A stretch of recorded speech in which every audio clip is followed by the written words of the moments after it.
وہ بچے جو ہمارے چھوٹے بچے ہیں اور ابھی وہ بچے جو انشاءاللہ جن کو یہ جنم دیں گے, جو ہمارے پوٹینشل پیرنٹس ہیں, وہ بچیاں جو میٹرک ایف اے میں پڑھتی ہیں, ایف ایس سی میں پڑھتی ہیں, جو بچے, ان سب کو یہ بات بتانے کی ضرورت ہے کہ خدا کے لیے جو غلطی ہم نے کی ہے تم نے وہ غلطی نہیں کرنی. اپنے ویلیو سسٹم کو ٹھیک کرنا ہے.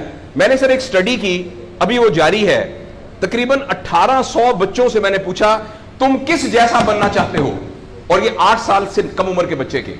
آپ یقین کریں بچوں نے جو کہا وہ یہ کہا میں میسی کی طرح بننا چاہتا ہوں جو فٹ بالر ہے, کسی نے کہا میں عاطف اسلم کی طرح بننا چاہتا ہوں, کسی نے انڈیا کے اداروں کا نام لیا, کسی نے نہیں کہا میں ابو بکر کی طرح بننا چاہتا ہوں, کسی نے نہیں کہا میں حضرت علی کی طرح بننا چاہتا ہوں, کسی نے نہیں کہا میں قائد اعظم کی طرح بننا چاہتا ہوں, کسی نے نہیں کہا میں عبدالستار ریدی کی طرح بننا چاہتا ہوں.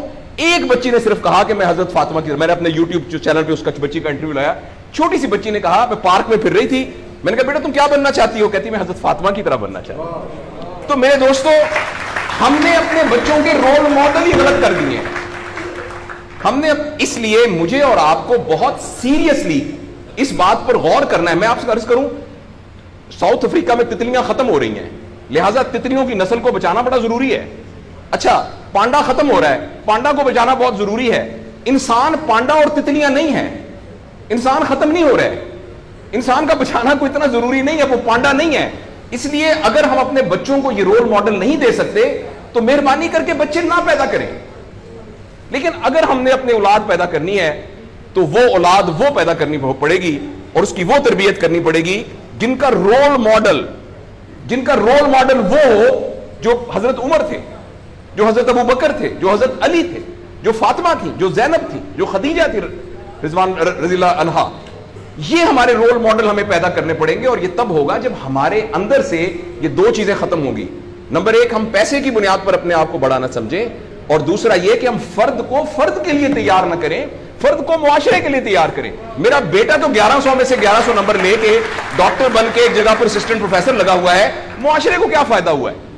اور ہم میں سے آپ سوچیں کہ عموماً ہم سب لوگ جب اللہ کا شکر ادا کرتے ہیں کہ یا اللہ تیرا شکر ہے 3 مرلے کے مکان میں رہتے تھے, اب ماشاءاللہ کوٹھی ہے 2 کنال کے اندر, اور سائیکل پہ ابا جی جاتے ہوتے تھے, لیکن الحمدللہ ہمارے پاس اب 2-3 گاڑیاں ہیں, اور چھٹیاں تو سوال ہی پوادے کر جاندے ہوندے سی, کدے کدے گوڑ کھاندے سی خراستے. اب ہم سارے بھوربن میں جاتے ہیں چھٹیاں گزارنے, کبھی کبھی انگلینڈ بھی جاتے ہیں. اللہ کا ہمارے اوپر بڑا کرم ہو گیا. اس غلط فہمی سے ہم اپنے آپ کو نکالیں. اللہ کا کرم یہ ہے کہ میری وجہ سے, جیسے انہوں نے ویڈیو دکھائی ہے کہ ہمارے یہاں کوئی بلڈ کا کچھ نہیں ہوتا تھا, شکر ہے میری وجہ سے یہ بلڈ والا کام شروع ہو گیا. میں ڈاکٹر ہوں, یہ والی سروس یہاں موجود نہیں تھی, اللہ کا شکر ہے کہ یہ والی سروس اب یہاں موجود ہو گئی ہے. اللہ کا شکر ہے یہ ہو رہا ہے. سروس اورینٹڈ جب تک ہم اپنے بچوں کو نہیں ڈیولپ کریں گے, اس وقت تک میں آپ کو بہت دکھ سے اعلان کرتا ہوں, بڑی ہی تکلیف کے ساتھ, میں بہت آپٹمسٹ آدمی ہوں, میں یونیورسٹیوں میں جاتا ہوں, کالج میں جاتا ہوں, بچوں سے بات کرتا ہوں, اگر ہم نے اگلے فوری طور پر اپنے بچوں کی تربیت پہ توجہ نہ دی, اگلے 10 سال میں ایک ایسی نسل آنے والی ہے جن کو چائلڈہڈ ڈپریشن ہوگی, جن کو سوئسائڈل تھاٹس آئیں گے, جن کی سیکسول ٹریننگ بہت بری ہوگی, اور جن کے اندر ریلیشن شپ پرابلمز ہوں گے. اور یہ ہونے والا ہے, ہماری آنکھوں کے سامنے ہونے والا ہے. اگر آپ کے ہاتھ میں ایک موبائل ہے, آپ ابھی اپنا موبائل کھول کے فیس بک کھولے, جو پہلی 1.5 منٹ کی ویڈیو آئے گی اس میں ایک نیم برہنہ عورت ناچ رہی ہوگی. اگر آپ کے 8 سال کے بچے کو آپ نے موبائل دیا ہوا ہے, میں آپ کو یقین دلاتا ہوں اس نے ننگی عورتوں کو ناچتا ہوا دیکھ لیا ہے, اور وہ سارے ایکٹ جن کو منہ سے بیان کرتے ہوئے ہمیں شرم آتی ہے, وہ آپ کے 8 سال کا بیٹا اور 8 سال کی بیٹی دیکھ چکی ہے. اس سارے میں ایز اے پیرنٹ ہماری بہت رسپانسبلٹی ہے کہ ہم اس میں انٹروین کریں اور ان کو فزیکل ٹائم دیں, اور ٹائم دے کے ہم یہ 2 چیزوں پر مینلی کام کریں.